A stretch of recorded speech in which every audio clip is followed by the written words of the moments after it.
Oil pulling அது எப்படி பண்ணுறது? காலையில் எழுந்ததும் எதுவும் சாப்பிடாமல் இதயம் வளத்தை வாயில ஊத்தி நல்லா கொப்பளிக்கணும், அப்புறம் அதை துப்பிடணும். இதுதான் ஆயில் புல்லிங்.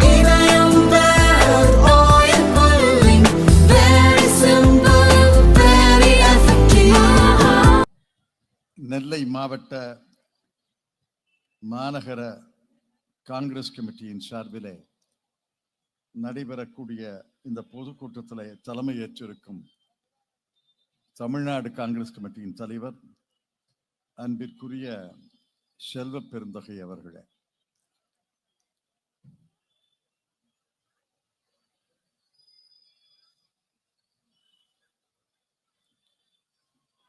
இயக்க சீரமைப்பை மேலாண்மை குழு தலைவர் பீட்டர் அல்பான்ஸ் அவர்களே,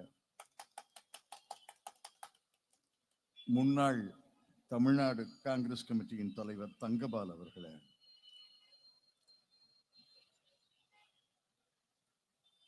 நாடாளுமன்ற உறுப்பினர் ராபர்ட் புரூஸ் அவர்களே, மேனால் ஒன்றிய அமைச்சர் தனுஷ்கோடி ஆதித்தன் அவர்களே, சட்டமன்ற உறுப்பினர் ராஜேஷ்குமார் அவர்களே, ரூபி மனோகரன் அவர்களே,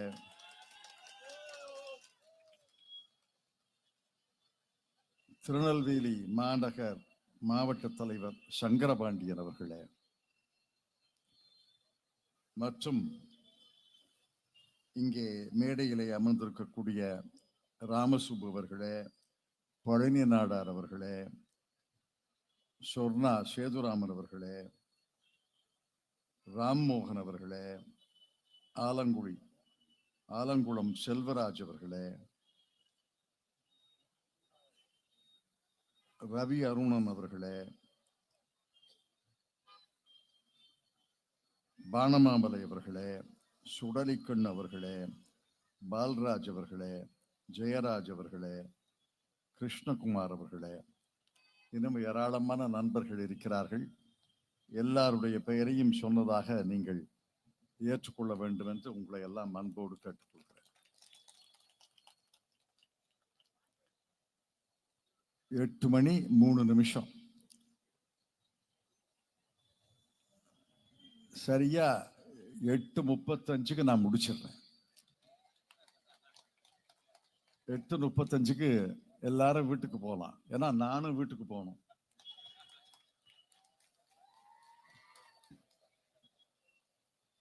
ஆனால் இன்று யாருடைய பெயர்களை சொல்லி யாருடைய பெயர்களை முன்வைத்து இந்த பொதுக்கூட்டம் நடக்கிறது இருப்பார். காந்தியடிகள், அம்பேத்கர் இவர்களை பெயர்களை முன்வைத்து இந்த பொதுக்கூட்டம் நடைபெறுகிறது. இன்னும் ஒரு தலைமுறை 2 தலைமுறை இந்தியாவில் பல மாநிலங்களில் பள்ளிக்கூடத்தில் படித்தவர்களுக்கு காந்தி பெயரை சொல்ல முடியுமா, அம்பேத்கர் பெயரை சொல்ல முடியுமா என்று எனக்கு மிக சந்தேகம். தென்னாடு பிழைத்துக் கொள்ளும், ஆனால் வடநாட்டில் ஏறத்தாழ எல்லா மாநிலங்கள்லையும் பாரதிய ஜனதா கட்சியினுடைய ஆட்சி நடக்கிறது. 5 ஆண்டுகள், 10 ஆண்டுகள், 15 ஆண்டுகள் பாரதிய ஜனதா கட்சியினுடைய மேலாண்மை இருந்தா பள்ளிக்கூட பாட புத்தகங்கள்ல காந்தியை பற்றி கட்டுரையை தவிர்த்து கோட்சேயை பற்றி கொட்டலாயிருக்கலாம். அம்பேத்கரை மறைத்து விடுவார்கள். அந்த அளவுக்கு இன்று ஒரு நாடு ஒரு மதம், ஒரு நாடு ஒரு மொழி, ஒரு நாடு ஒரு கலாச்சாரம், ஒரு நாடு ஒரு சட்டம், ஒரு நாடு ஒரு உடை, ஒரு நாடு என்று இந்த ஒரு நாடு என்று சொல்லி அதை தொடர்ந்து வலியுறுத்தினார்கள் என்றால் இந்தியா ஒற்றுமையாக இருக்காது.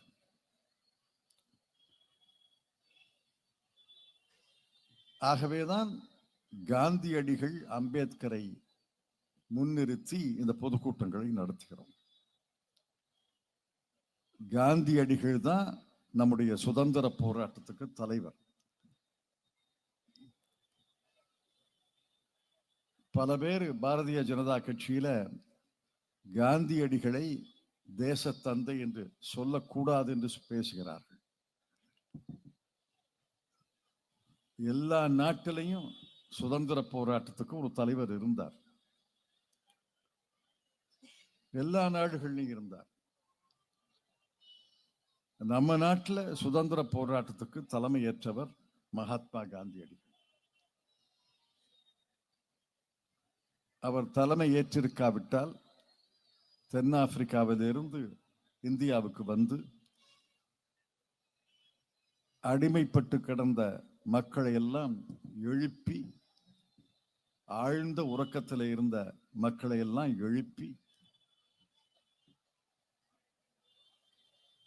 ஜாதி மத வேறுபாடுகளுக்கு அப்பால் ஒரு பெரிய தேசிய இயக்கம்,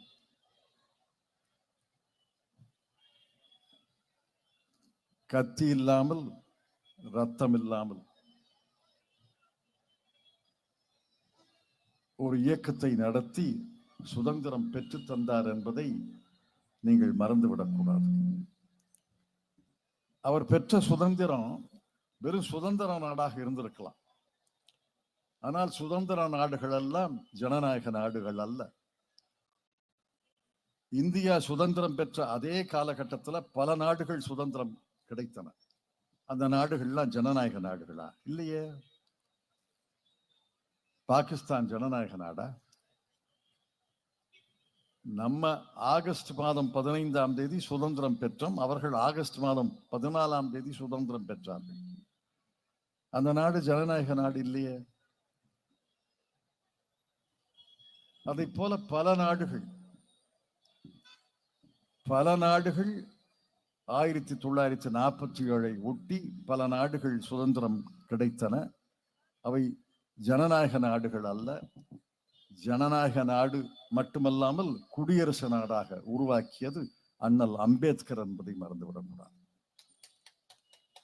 அண்ணல் அம்பேத்கர் இல்லை என்றால் இந்த சாசனம் கிடைச்சிருக்காது.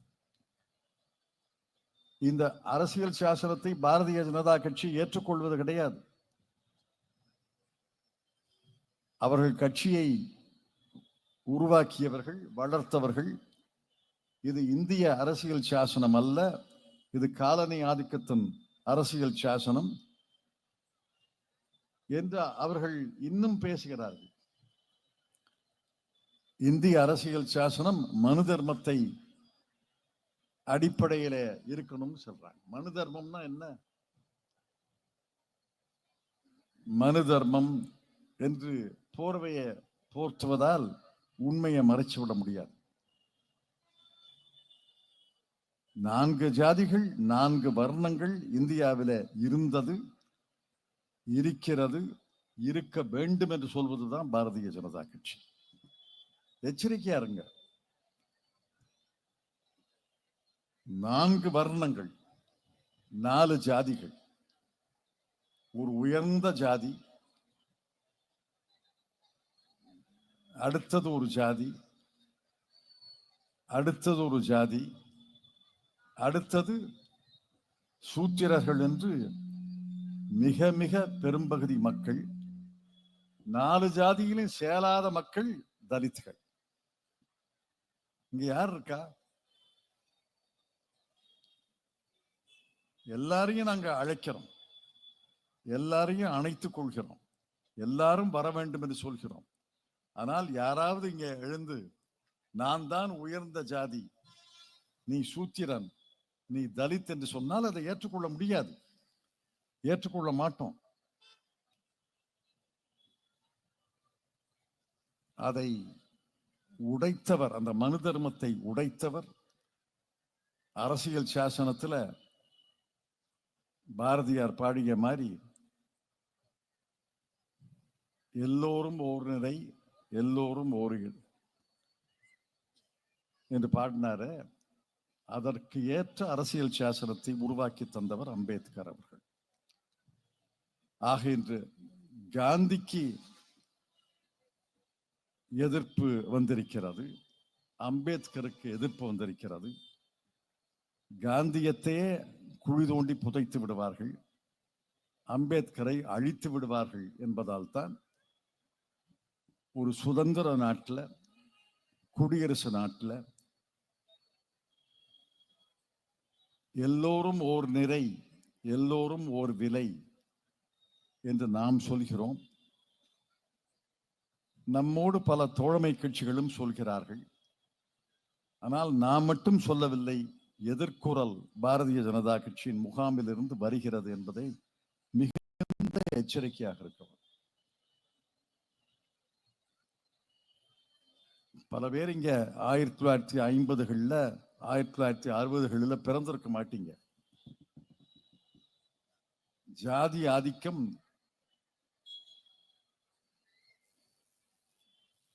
ஜாதி ஆதிக்கத்தை பல பேர் பார்த்திருக்க மாட்டீங்க. கிராமங்கள்ல ஜாதி ஆதிக்கம் இருந்தது, அதை போல நகரப்புறங்கள்லயும் ஜாதி ஆதிக்கம் இருந்தது. இன்று நகரங்கள்ல வாழ்பவர்கள், நகரங்களை ஒட்டியிருக்க கிராமங்கள்ல வாழ்பவர்களுக்கு அந்த ஜாதி ஆதிக்கம் தெரியாது. முன்னாடி எல்லாம் ஒரு ஜாதி தான், எல்லா துறையிலையும் ஒரு ஜாதி தான். ஐஏஎஸ் அதிகாரி ஒரு ஜாதி, ஐபிஎஸ் அதிகாரி ஒரு ஜாதி, உச்ச நீதிமன்ற நீதிபதி ஒரு ஜாதி, உயர் நீதிமன்ற நீதிபதி ஒரு ஜாதி, பெரிய அதிகாரிகள் ஒரு ஜாதி. அதையெல்லாம் ஏற்றுக்கொள்ள முடியுமா? இன்னைக்கும் ஜாதி ஆதிக்கம் இருக்கு. ஜாதி ஆதிக்கம் செய்ய முயற்சி செய்கிறது. அதைத்தான் ராகுல் காந்தி அவர்கள் சொல்கிறார்கள். மத்திய அரசுல முடிவெடுக்க வேண்டிய இடங்கள்ல யார் இருக்கா? பின்தங்கிய மக்கள் இருக்காங்களா? தலித் மக்கள் இருக்கிறாங்களா? மலைவாழ் மக்கள் இருக்கிறாங்களா? இருக்கிறாங்க. விரல் விட்டு எண்ணக்கூடிய எண்ணிக்கையில இருக்கிறாங்க. இன்னும் போராட்டம் ஓயல. மகாத்மா காந்தி தொடங்கிய போராட்டம், அம்பேத்கர் அவர்கள் வழிநடத்திய போராட்டம் முடியல. அந்த போராட்டத்தில் நீங்களும் பங்கு கொள்ளணும். நம்முடைய உரிமைகளை நாம் தான் நிலைநாட்ட வேண்டுமே ஒழிய யாராவது நம்முடைய உரிமைகளை நமக்கு தந்து விடுவார்கள் என்று நினைக்காதீங்க. நம்முடைய உரிமைகளை நிலைநாட்ட வேண்டும். பாரதிய ஜனதா கட்சி மேல்தட்டு மக்களுடைய கட்சி. ஜாதி ஆதிக்கத்தை மறைமுகமாக ஆதரிக்கக்கூடிய சக்தி கட்சி. காங்கிரஸ் கட்சி ஜாதி ஆதிக்கத்தை ஒழிக்க வேண்டும் என்று முடிவெடுத்து நம்முடைய தோழமை கட்சிகளோடு இணைந்து அந்த போராட்டத்தில் ஈடுபட்டிருக்கோம். ஜாதி ஆதிக்கம் எப்படி ஒழியும்? அதைத்தான் திருமதி சோனியா காந்தி 10 ஆண்டுகள் டாக்டர் மன்மோகன் சிங் அவர்கள் பிரதமராக இருந்த காலத்துல அதைத்தான் நமக்கு சொல்லி தந்தார். ஜாதி ஆதிக்கம் எப்படி ஒழியும்? கல்வி எல்லாருக்கும் கிடைச்சாதான் ஜாதி ஆதிக்கம் ஒழியும். ஆகவே தான் கல்வி உரிமை திட்டம், தகவல் உரிமை திட்டம், உணவு உறுதி திட்டம், வேலை உறுதி திட்டம். கல்வி இல்லாம, உணவு இல்லாம, தகவல் இல்லாம, வேலை இல்லாம ஒரு மனிதன் வாழ்ந்து என்ன பயன்? அந்த மனிதன் வாழ்ந்தால் என்ன, வாழாவிட்டால் என்ன? ஆக இதையெல்லாம் தனித்தனியா பார்க்க கூடாது. சமுதாயத்துல நாள்தோறும் ஒரு புரட்சி நடந்து கொண்டு இருக்கிறது. நாள்தோறும் மாறுதல்கள் வந்து கொண்டே இருக்கிறான். அந்த மாறுதலுக்கு உந்து சக்தியாக காங்கிரஸ் கட்சி இருக்க வேண்டும். அந்த மாறுதல் வந்துவிடக் கூடாது என்பதற்கு மிகப்பெரிய தடுப்பு சக்தியாக பாரதிய ஜனதா கட்சி இருக்கிறது. அந்த மாறுதல் இன்னும் வேகமாக வர வேண்டும். எல்லாருக்கும் கல்வி, எல்லாருக்கும் உணவு, எல்லோருக்கும் தகவல், எல்லோருக்கும் வேலை என்ற நிலை வர வேண்டும். இன்றைய பாரதிய ஜனதா கட்சி 11 ஆண்டுகள் ஆண்ட கட்சி 15 நாட்களுக்கு முன்னாடி வரவு செலவு திட்டத்தை சமர்ப்பித்தார்கள். பட்ஜெட். இந்த பட்ஜெட் யாருக்காக போடப்பட்டது? 15 நாட்களுக்கு முன்னாடி தந்த பட்ஜெட் பாரதிய ஜனதா கட்சியினுடைய வேஷத்தை கலைத்து விட்டது. நிதியமைச்சர் அவர்கள் சொன்னார், 1,00,000 கோடி ரூபாயை நான் மக்களுக்கு தரப்போகிறேன். 1,00,000 கோடி ரூபாய். இந்திய பட்ஜெட் 47 லட்சம் கோடி ரூபாய். அடுத்த ஆண்டு பட்ஜெட் 50 லட்சம் கோடி ரூபாய். நான் மக்கள் நலத்திட்டங்களுக்காக, முன்னேற்ற திட்டங்களுக்காக 1,00,000 கோடி வச்சிருக்கிறேன். 1,00,000 கோடியைத்தான் நான் பிரித்து தர வேண்டும் என்று சொல்கிறார். யாருக்கு பிரிச்சு தந்தாங்க? நண்பர் பீட்டர் அல்போன்ஸ் அவர்கள் சொன்னார்கள், இந்த நாட்டில் 9 கோடி பேர் தான் வருமான வரி கணக்க காட்டுறாங்க. இந்த 9 கோடி பேர்ல 3 கோடியே 20 லட்சம் பேர் தான் வரி கட்டுறாங்க. 3 கோடியே 20 லட்சம் பேர் தான் வரி கட்டுறாங்க. இங்க எத்தனை பேர் வருமான வரி கட்டுறீங்க? உங்க முகத்தை பார்த்தா 90% வருமான வரி கட்ட மாட்டீங்க. கட்ட முடியாது. கட்டுறதுக்கான வருமானம் கிடையாது. 3 கோடியே 20 லட்சம் பேர், 143 கோடி மக்கள்ல 3 கோடியே 20 லட்சம் தான் வருமான வரி கட்டுறாங்க. 1 ரூபா கட்டுறாரா 1 கோடி ரூபாய் கட்டுறாங்கிறது வேற. 3 கோடியே 20 லட்சம் பேர் தான் வருமான வரி கட்டுறாங்க. இந்த அம்மையார் திருமதி நிர்மலா சீதாராமன் அவர்கள் பிரதமருடைய ஆசையோடு 1,00,000 கோடியையும் 3 கோடியே 20 லட்சம் மக்களுக்கு கொடுத்தார். என்கிட்ட 1,00,000 கோடி தான் இருக்குன்னு சொல்றாரு. 1,00,000 கோடிய மக்களுக்காக தர வேண்டும் என்றால் எல்லா பகுதி மக்களுக்கும் தந்திருக்க வேண்டுமா இல்லையா? 1,00,000 கோடியையும் 3 கோடியே 20 லட்சம் வருமான வரி கற்றவங்களுக்கு தந்துட்டு அனைத்து மக்களுக்கும் கையை விரிச்சிருக்கார். இதைத்தான் நாங்கள் நாடாளுமன்றத்தில் கண்டித்தோம். மக்கள் எல்லாம், மற்ற மக்கள் எல்லாம் உங்களுக்கு மக்களாக தெரியலையா? வருமான வரி கற்றவங்க தான் உங்களுக்கு மக்களாக தெரிகிறதா? ஏழை விவசாயிகள், அன்றாட கூலிகள், வேலை இல்லாமல் இருப்பவர்கள், முதியவர்கள், மூத்தவர்கள், மாற்றுத்திறனாளிகள், குழந்தைகள், இவர்களெல்லாம் மக்களா தெரியலையா? அவர்கள் கண்ணுக்கு தெரியல, நம்ம கண்ணுக்கு தெரியுது இல்ல? இங்க பார்க்கும்போது தெரியுது இல்ல? கிராமங்கள்ல சுற்றுப்பயணம் செய்யும் போது தெரியுது இல்ல? இந்திய நாடு வளரலன்னு நான் சொல்லல. இந்திய நாடு நம்முடைய ஆட்சி காலத்துல 10 ஆண்டுகள் மன்மோகன் சிங் காலத்துல 6.8% வளர்ச்சி. இப்ப நரேந்திர மோடி அவர்கள் காலத்துல 5.9% வளர்ச்சி. ஏதோ வளருது, நான் வளரலேன்னு சொல்லல. அந்த வளர்ச்சியின் காரணமாக நண்பர் பீட்டர் சொன்னதை போல ஒரு தரப்பு மக்களுக்கு செல்வம் சேர்ந்திருக்கு, நான் இல்லைன்னு சொல்லல. ஆனா மிகப்பெரிய பகுதி மக்கள், எந்த நிலையில இருக்கிறாங்க? யாரும் பட்டினியால் சாகல. நான் பட்டினி இருக்குன்னு சொல்லல, ஆனா பசி இருக்கு. பட்டினி வேற, பசி வேற. எத்தனை குடும்பங்கள் 3 வேளையும் சமைச்சு சாப்பிடுறாங்க? இந்தியாவில் பல குடும்பங்கள் 2 வேளை தான் சமைச்சு சாப்பிடுறாங்க. பல குடும்பங்கள் 1 வேளை தான் சாப்பிடுறாங்க. பட்டினியால் யாரும் சாகவில்லை என்பதை நான் ஏற்றுக்கொள்கிறேன். ஆனால் பசி இருக்கா இல்லையா? எத்தனை குடும்பங்கள் இரவில் உலை வைக்க முடியாமல் இருந்தாங்க. அவர்களை கருத்திலே கொண்டுதான் 100 நாள் வேலை வாய்ப்பு திட்டத்தை கொண்டு வந்தோம். காலையில ஏதோ கஞ்சி சாப்பிடுறாங்க, மத்தியானம் உணவு சமைச்சு சாப்பிடுறாங்கல்ல. இரவுல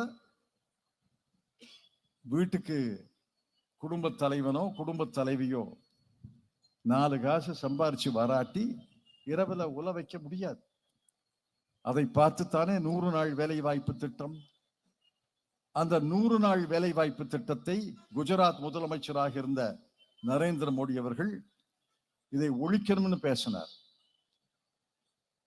பிரதமராக வந்த பிறகு அவருக்கு கட்டாயம் 100 நாள் வேலை வாய்ப்பு திட்டத்தை ஒழிக்க முடியவில்லை.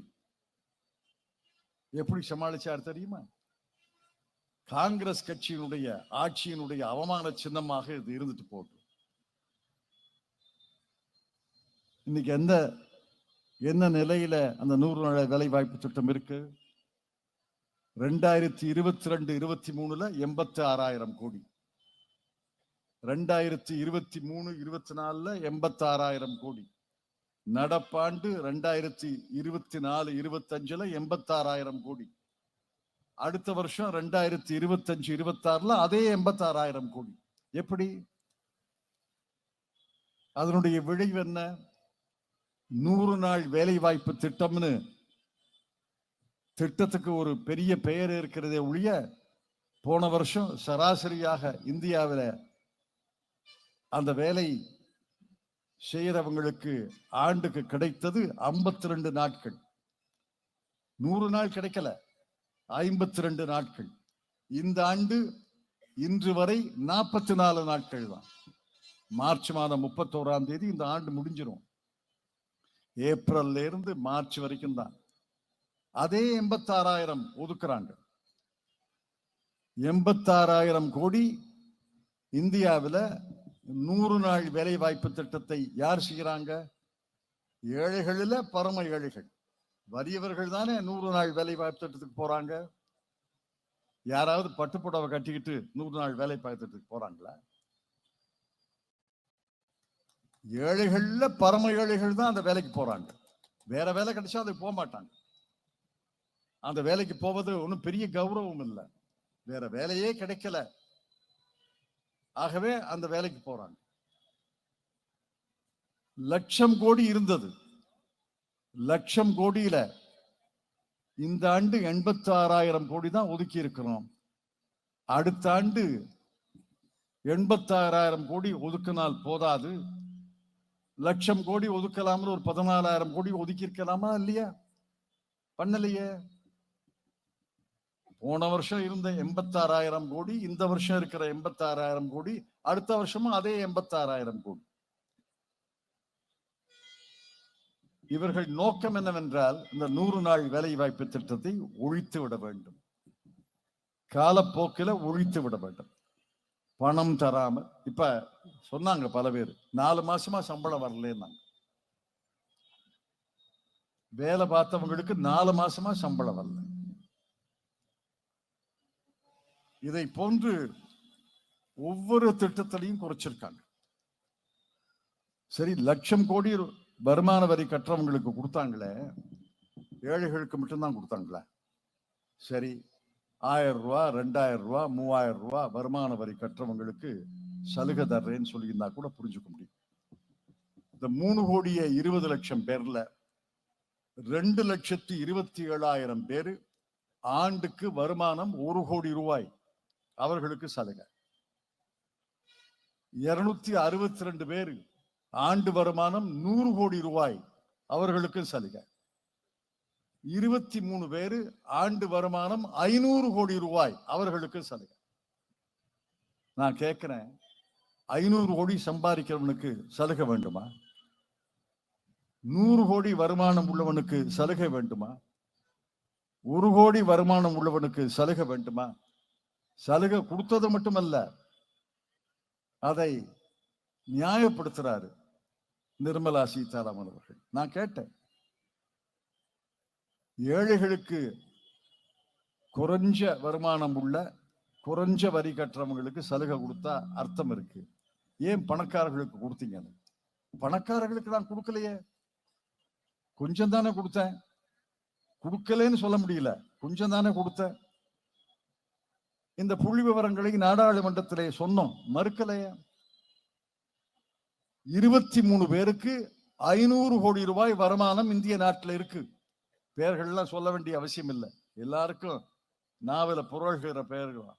23 பேருக்கு ஆண்டு வருமானம் 500 கோடி ரூபாய், அவர்களுக்கும் வரி சலுகை. இங்க ஏழை எளிய மக்களை பத்தி ஒரு வார்த்தை கூட பட்ஜெட் உரையில கிடையாது. உணவு பணவீக்கம் 6.18%, 6% மேல உணவு பணவீக்கம். கல்வி கட்டணம், கல்விக்கு செலவழிப்பது பணவீக்கம் 11%. சுகாதார மருத்துவ வசதி, அதுல பணவீக்கம் 14%. மருந்து விலை கூடியிருக்கா, குறைச்சிருக்கா? கல்வி கட்டணம், கல்விக்காக நீங்க குழந்தைகளுக்கு செலவழிப்பது கூடியிருக்கா, குறைச்சிருக்கா? நோட்டு புஸ்தகம், பாட புஸ்தகம், பேரா, பென்சில், ரப்பர், ஜாமெட்ரி பாக்ஸ், இதெல்லாம் விலை கூடியிருக்கா இல்லையா? அதைத்தான் இந்த புள்ளி விவரம் காட்டுது. கல்வி பணவீக்கம் 11%. போன வருஷத்தை விட இந்த வருஷம் 11% கூட செலவழிக்க வேண்டியிருக்கு. மருத்துவ செலவு பணவீக்கம் 14%. போன வருஷத்தை விட இந்த வருஷம் யாருக்காவது உடம்பு சரியில்லைன்னா 14% கூட செலவழிக்க வேண்டியிருக்கு. அவர்களுக்கு என்ன சலுகை? இந்த மாதிரி பணவீக்கம் இருக்குங்கிறதே மறுக்கிறாங்களே. விலை கூடியிருக்கா இல்லையாம்மா? நான் கேட்கிறேன், போன வருஷத்தை விட இந்த வருஷம் விலை கூடியிருக்கா இல்லையா? உங்க குழந்தைகளுக்கு கல்விக்காக செலவழிப்பது, இந்த சீருடை வாங்குறீங்க, நோட்டு புஸ்தகம் வாங்குறீங்க, பாட புஸ்தகம் வாங்குறீங்க, போன வருஷத்தை விட விலை கூடியிருக்கா இல்லையா? ஆனா நிர்மலா சீதாராமன் ஒப்புக்கொள்ள இல்லையே.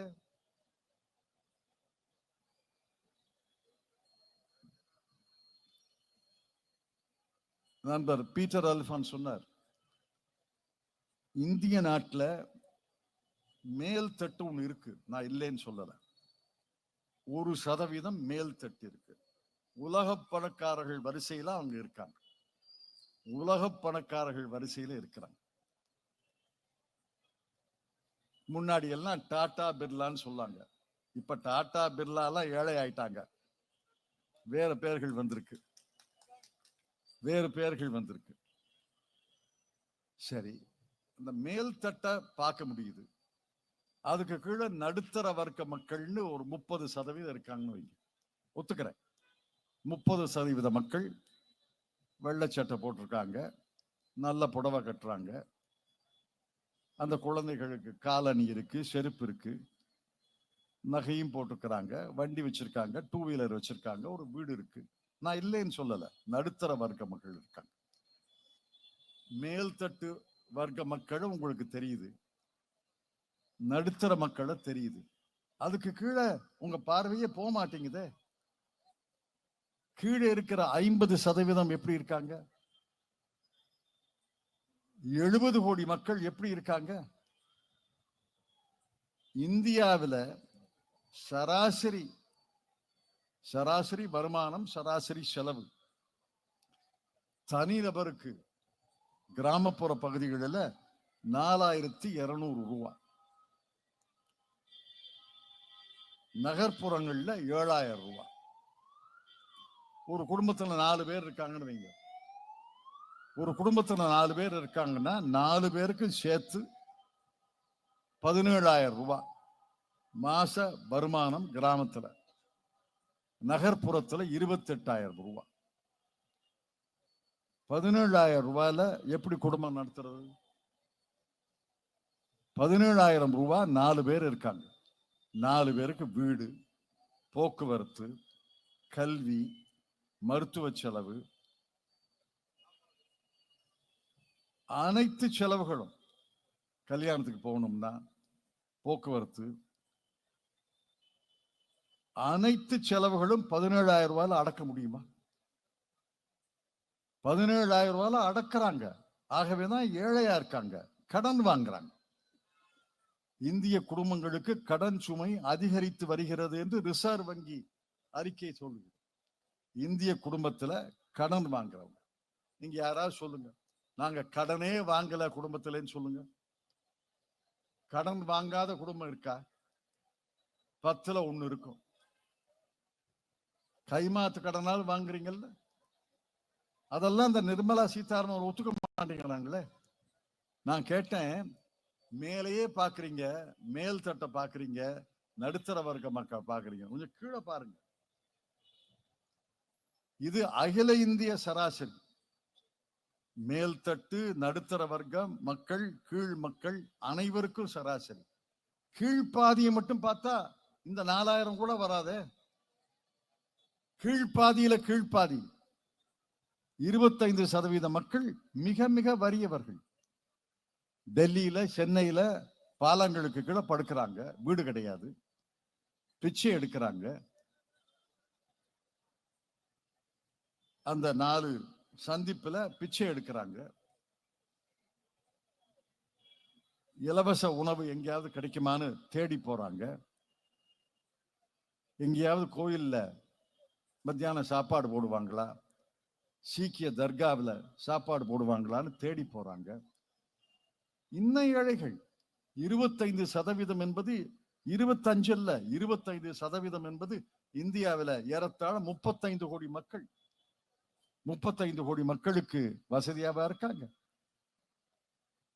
யோசிக்கணும். நமக்கு மேலே இருக்கவங்களை பார்த்து பொறாமப்படல, ஆசைப்படுறோம். கீழே இருக்கவங்களை பார்த்து பரிதாபப்பட வேண்டாமா இல்லையா? நமக்கு கீழே பல பேர் இருக்காங்க, பல பேருக்கு அது தெரியல. நம்ம விட வறியவர்கள், நம்மை விட ஏழைகள். அது இந்தியாவுடைய பிரதமருக்கு தெரியல, இந்தியாவுடைய நிதியமைச்சருக்கு தெரியலைங்கிறது தான் எனக்கு வருத்தம். அவர்களுக்கு என்ன சலுகை?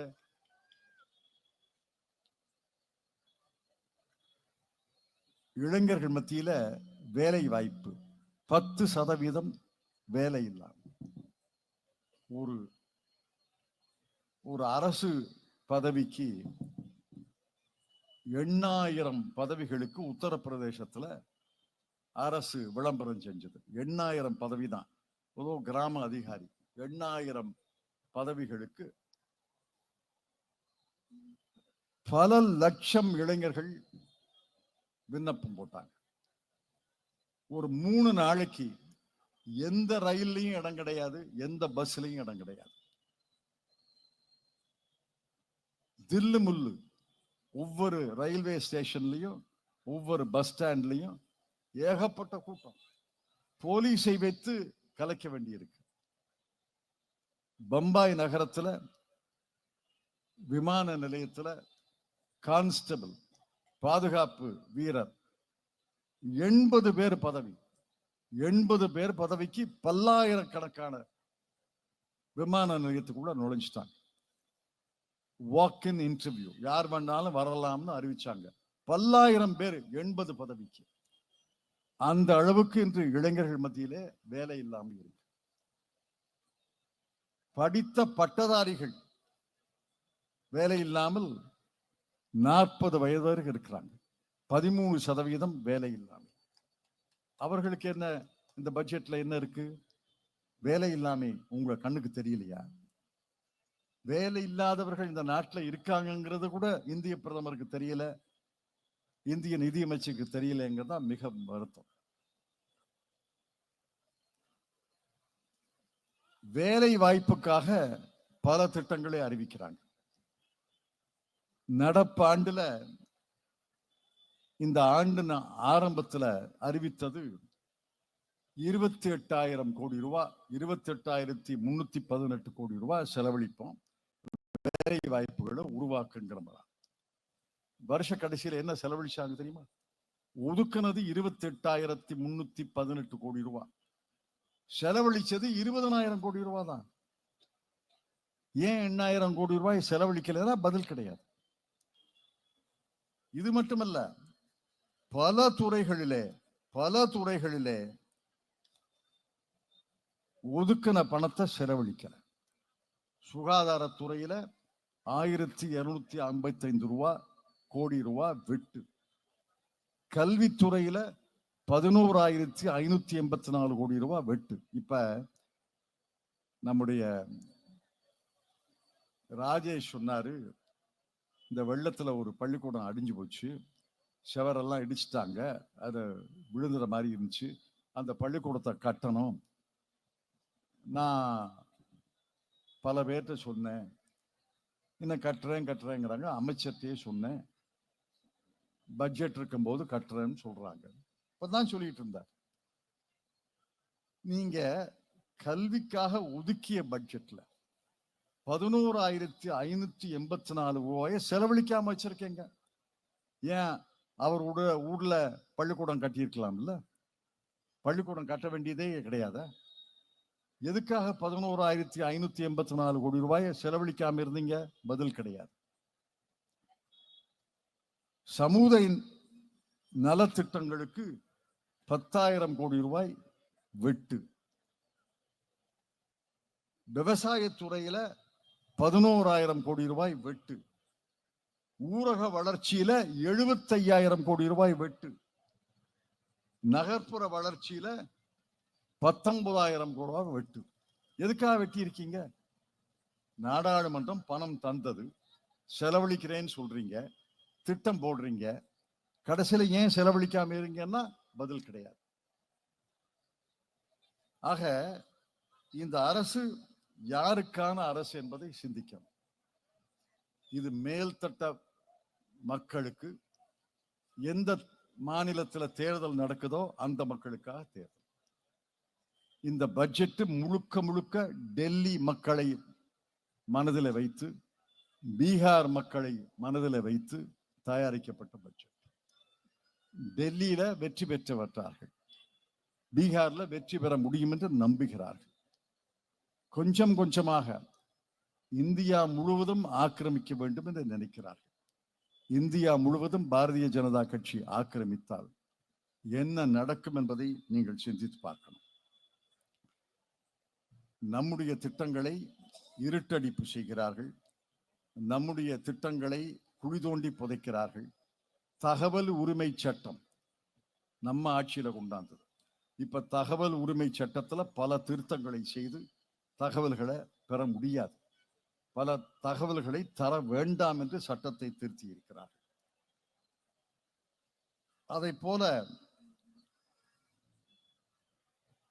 பெரும் பணக்காரர்களுக்கு ஆதரவாக இந்த அரசு செயல்படுகிறது என்று குற்றச்சாட்டு. பெரும் பணக்காரர்களுக்கு 22-23ல 2,08,000 கோடி ரூபாய் கடன் தள்ளுபடி, 23-24ல 1,70,000 கோடி ரூபாய் கடன் தள்ளுபடி. கல்வி கடனை தள்ளுபடி பண்ணணும்னு சொல்றோம். கல்வி கடனை தள்ளுபடி செய்ய அரசு மறுக்கிறது. கல்வி கடன் வாங்கியிருக்காங்களா இல்லையா? பல பேர் இன்னைக்கு வேலை இல்லாம கல்வி கடனை கட்ட முடியல. இப்ப பழைய கடன் 5 வருஷத்துக்கு முன்னாடி 10 வருஷத்துக்கு முன்னாடி கல்வி கடன் வாங்கினவங்க பல பேர் கல்வி கடனை கட்ட முடியல. நீங்க பெரும் முதலாளிகளுக்கு 2 லட்சம் கோடி கார்ப்பரேட் கடன்களை ரத்து செய்ய முடியும் என்றால் ஏன் கல்வி கடனை ரத்து செய்ய முடியாது? பயன் பதில் கிடையாது, பயன் கிடையாது. எதற்காக இந்த புள்ளி விவரங்களை எல்லாம் சொல்றேன்னா, இந்த அரசு யாருடைய அரசு என்பதை சிந்திக்க வேண்டும். யாருடைய அரசு என்பதை தெளிவாக புரிந்து கொள்ள வேண்டும். இந்த அரசு மேல்தட்டு மக்களுக்கு, மேல் வர்க்கம் என்று நினைத்து கொண்டிருக்கும் மக்களுக்கு, பணக்காரர்களுக்காக அரசு. சாதாரண ஏழை எளிய மக்கள், நடுத்தர மக்கள், பின்தங்கிய மக்களுக்கு, தலித் மக்களுக்கு, மலைவாழ் மக்களுக்கு, வறிய மக்களுக்கு, ஏழைகளும் ஏழையான மக்களுக்கு இந்த அரசு இல்லை. இதை எதிர்த்துத்தான் ஒரு அணி அமைச்சிருக்கோம். இதை எதிர்க்கணும். மீண்டும் நம்முடைய அரசு வர வேண்டும். நம்முடைய அரசு தான் காங்கிரஸ் அரசு என்பதல்ல. காங்கிரஸ் அரசு என்பதல்ல. என்னுடைய பார்வை எப்படின்னா, இதைத்தான் மன்மோகன் சிங் சொன்னாரு, இந்திரா காந்தி சொன்னாங்க, ராஜீவ் காந்தி சொன்னாங்க. ஒரு அரசு நடுநிலையா தான் இருக்கணும், நான் இல்லைன்னு சொல்லல. ஆனால் ஒரு பக்கம் சாயனம்னா, ஒரு பக்கம் பரிதாபம் அனுதாபம் காட்ட வேண்டும் என்றால், பச்சாத்தாபம் காட்ட வேண்டும் என்றால், பரிவு காட்ட வேண்டும் என்றால், கருணை காட்ட வேண்டும் என்றால், ஏழை மக்களின் பால் பரிவு காட்ட வேண்டும், ஏழை மக்களின் பால் கருணை காட்ட வேண்டும், அடித்தள மக்களின் பால் கருணை காட்ட வேண்டும். இந்த அரசு அப்படி பண்ணார். இந்த அரசு அந்த மாதிரி நடக்கும் என்று கனவு கூட காணாதீர்கள். 11 ஆண்டுகள் நரேந்திர மோடியை பார்த்து விட்டோம். நரேந்திர மோடி இனி மாற மாட்டார். நரேந்திர மோடி அரசு மாறாது. நரேந்திர மோடி அவர்கள் ஏகபோக அரசு, பணக்காரர்கள் அரசு, மேல்தட்டு வர்க்க மக்களுடைய அரசாத்தான் நடத்துவார். ஆக மிகுந்த எச்சரிக்கையோடு இருக்க வேண்டும். மாநில அரசின் உரிமைகளை பாதுகாக்க வேண்டும்.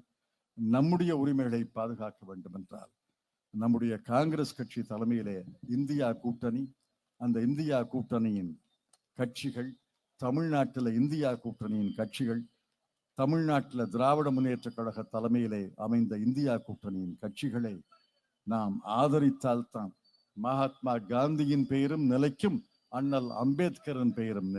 இந்த 2 பெயர்கள் நிலைக்காவிட்டால் இந்தியா இந்தியாவாக இருக்காது.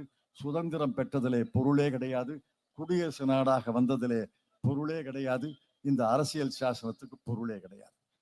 காந்தியத்தை, அம்பேத்கர் இயலை நிலைநாட்ட வேண்டும் என்றால் மிகுந்த எச்சரிக்கையாக நீங்கள் அரசியலை அணுக வேண்டும் என்று உங்களை எல்லாம் அன்போடு கேட்டு நன்றி தெரிவித்து விடை பெற்றுக் கொள்கிறேன். வணக்கம்.